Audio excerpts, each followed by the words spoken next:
What's going on, everybody? Washington here, back with another figure to review.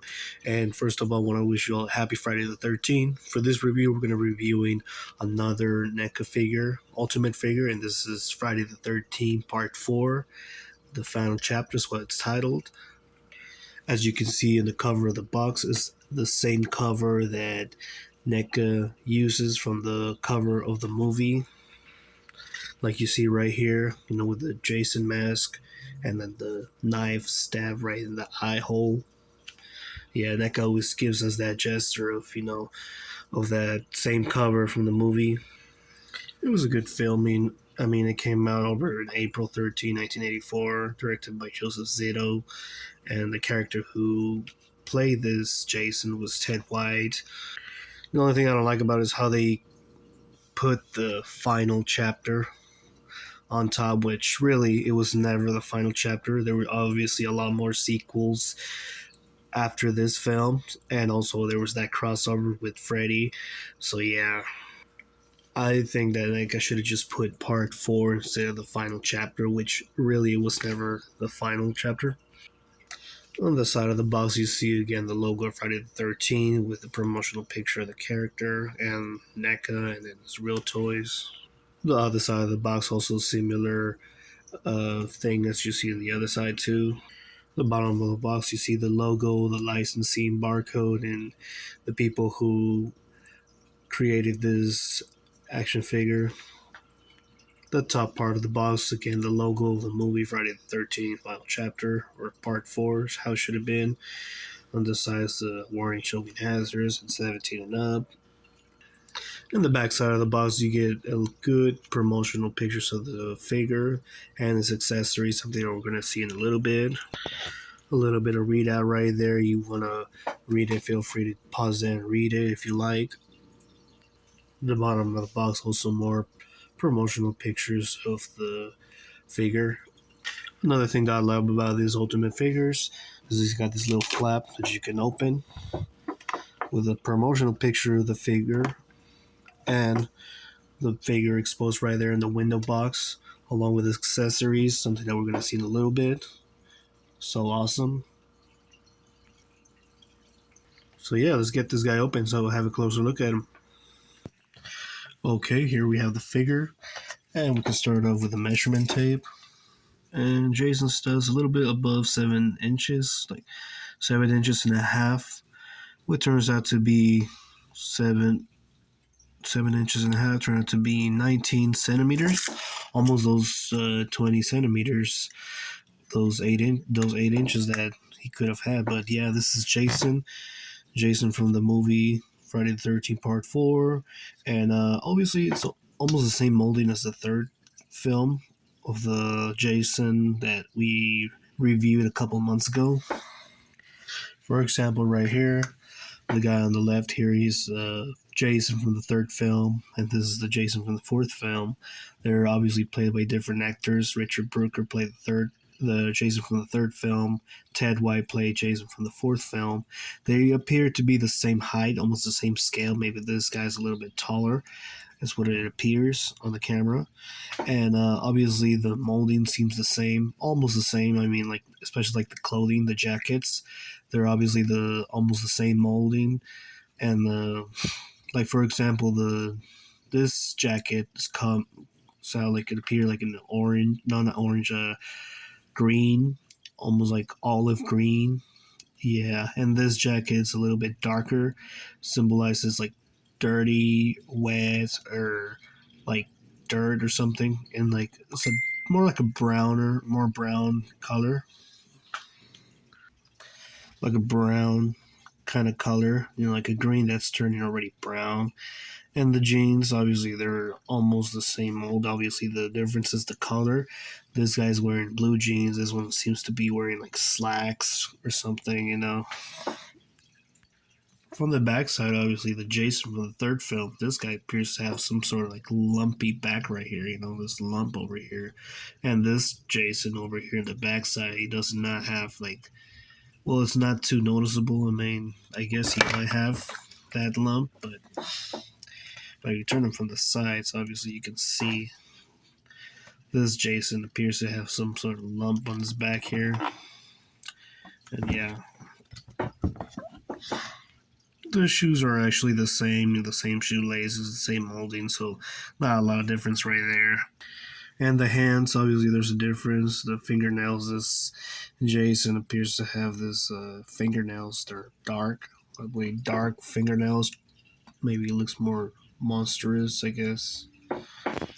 Another thing for being the same character, this Jason actually has his shirt but more buttoned up than this guy. This guy, obviously, he's got missed a few buttons right there, and also the wounds.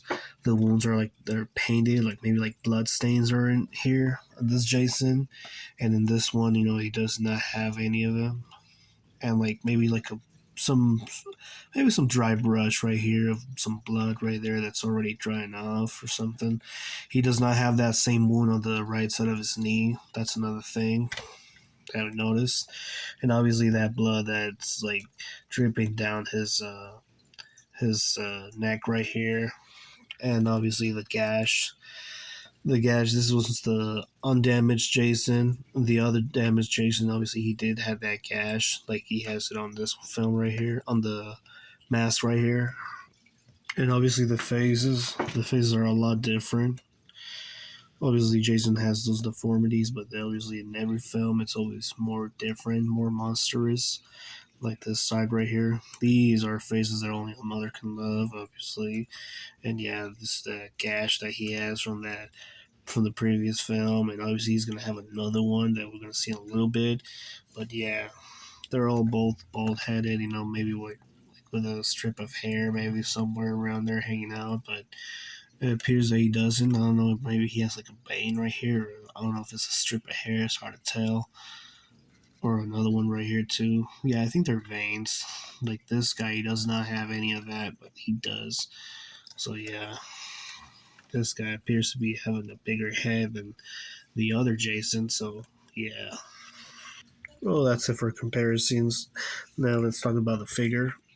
This Jason, obviously, the color scheme is a lot different. It appears to be more like a black wash all over his uh, body with a jacket, and there's obviously some wrinkles over here, some details. This part right here is actually the rubber plastic here. The part which are the arms and the legs are all harder plastic, and yeah, the appearances. It appears that he's like his clothes is like dirty and also wet. Like in the background of the inside of the cover of the box, the background obviously is like some rain that is falling. That explains a lot the appearances of his clothes and his body being wet.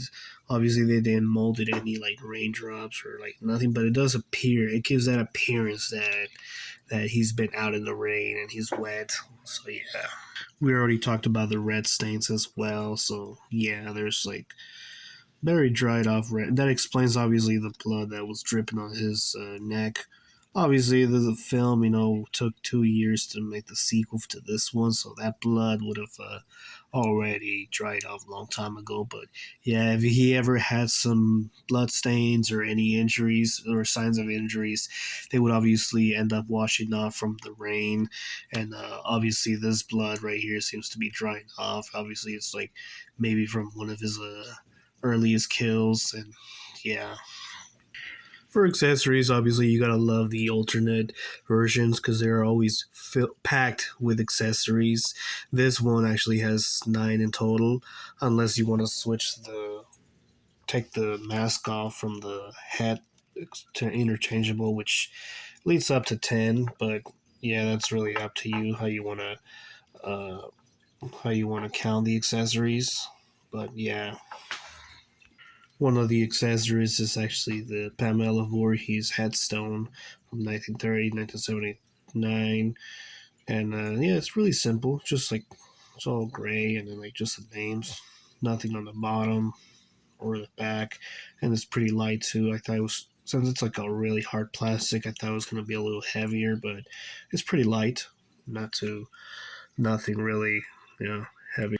One of the tiny accessories is this corkscrew that he has right here Obviously, it's already stained with blood, and like, yeah, it's really detailed. It's really nice how they focus on a really tiny object and they just still end up detailing it. It's really nice.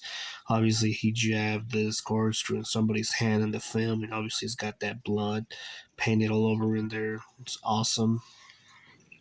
Another accessory is this kitchen knife. Kitchen knife, with some the starts out with paint, red paint on the tip, and then it's got like some splash of blood at the end of it.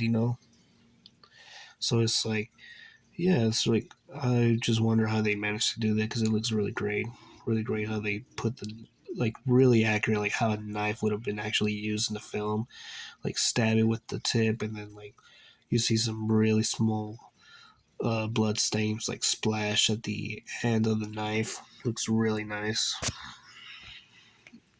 Another accessory is also this handsaw. This handsaw right here that he looks like he already's been using it. It's got some blood stains also on it. Really nice. Really tiny too, make for them to be managing to detail it, with the blood stains, it's really nice. It's really nice what Neca did here. Obviously this part's right here is more like blood stains on it, and then this one's more like they just like brush a little bit more of the red all over it. So yeah. Another accessory is the axe. The axe, obviously it's got that silver paint on it. It's like really shiny metallic look. Metallic paint on it, and obviously with the handle it's just wood. It's a little flexible. Just don't force it because you obviously don't want to break it. But it's good that they made it a little flexible, not made it hard, so that way it doesn't break also. But yeah, it's really nice. But they didn't paint any blood on this guy, so obviously this is an accessory that Jason forgot to use, or he still has yet to use on someone, especially now since it's Friday the 13th. Another accessory is this knife, this mace clipper, obviously that's already been used. It's got some really blood all over this guy. Like half of it's already painted in blood. Same thing on this side. Really nice. Really nice. Another accessory is obviously this extra pair of hand. It's obviously like a gripping hand. It appears to be. Although the figure already comes with a gripping hand, but this one, if you can see the difference, this one, the one that I'm holding, it appears to be more of the hand. The gripping hand is a little bit more open, obviously for some accessory that does not fit in on this hand. So that's why they gave us this one that's a little bit more open. That would make sense. I mean, like, why would they give us an accessory that he's not going to be able to use it on his gripping hand that's too close? Another accessory is this alternate head. Obviously, with the chevrons and then the mask of the colors need to be wearing off too. Like part of the chevron here is also wearing off with the gash and also the mask. The mask obviously with the Jason's deformity and also the gash and also another gash that you see right here. Yeah, that's the one that he was stabbed in the knife and then like his head just slices through the machete, with the boy Johnny Jarvis. Yeah, stabs him with the machete. And last but not least, obviously his primary weapon, Jason's machete. It's weird how they just painted like the other side, like the bolt spot of the machete red, and the side where it's supposed to be sharp, it's painted in silver. I mean, it's not bloody.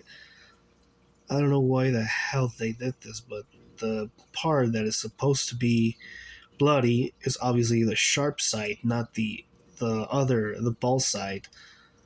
I mean, I don't know what the hell. What the hell were they thinking? I mean, is this something that they missed out or something misplaced?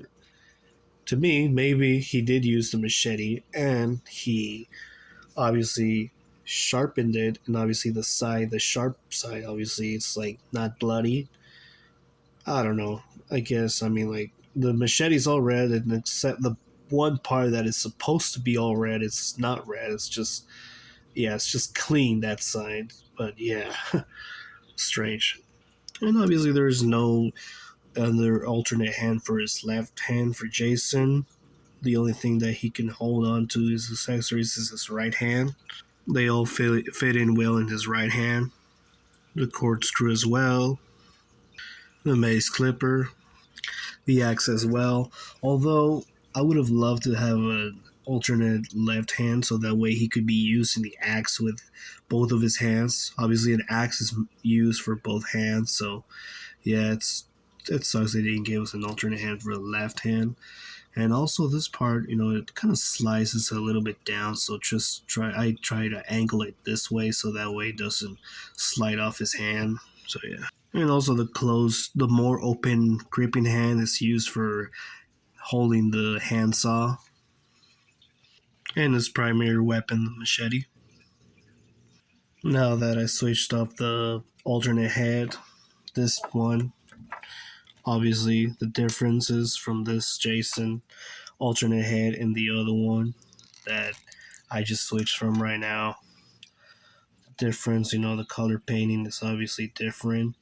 The gash right here is more like a dry brush, has a more dry brush. The mouth is more opened, and the deformity obviously is more visible since like the way how his mouth is open and like the back side. Obviously, the side is the gash that was made by that boy, Johnny, and obviously the gash you can actually place the machete on his head right here from the movie where his head was just like sliding off through the machete.